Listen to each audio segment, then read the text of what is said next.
MOGARURUKU thiini wa sekta ya githomo na makiria thiini wa thukuru cia TVET makoretwo magikinyanirio o kahora. Thirikari igitanya ati arutwo aria maingira thiini wa thukuru ici ni megira na utaramu ungimahotithia kwigwatira mawira na ihenya utauria kwahoteka.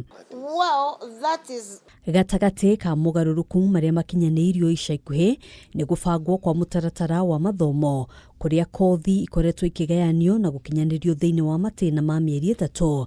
Mwandiki MOKARU ruhonge-ini rwa thukuru cia TVET ESTHER agitariria ati utaramu uria arutwo megwatira thiini wa ihinda riri no mahotithie kwigwatira mawira.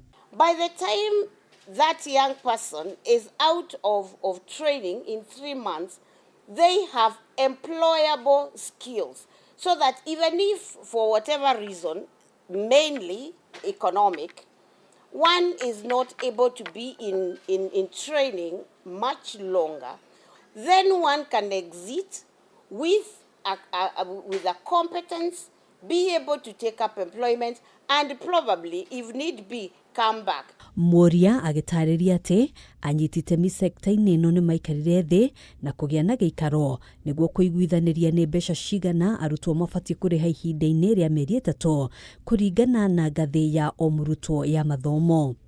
For modular, okay, level 3 was capped at 35,000. Level 4 will therefore be 70,000.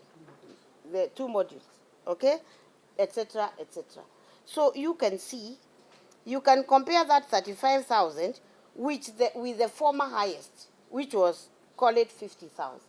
Ona kuhanura uguo mateta ma gucerithirio gwa kigina kia mahuthiro ma arutwo thukuru-ini ici ti undu mugeni. Money is never enough. Resources will always be scarce. So yes, sometimes we would be struggling.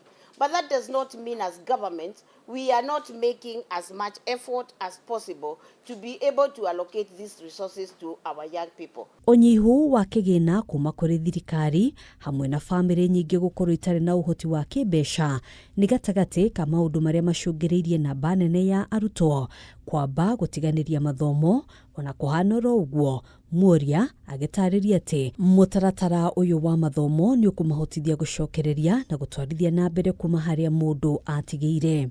There's a household part of it, part of the fee payment. And what would happen is that probably, especially now that there is a lot of kiangazi in Kenya currently, there could be a bit of a problem with parents and students therefore being able to meet that part of the payment. Hadini hakameme TV, jitagwo Ngina wa Wadiro.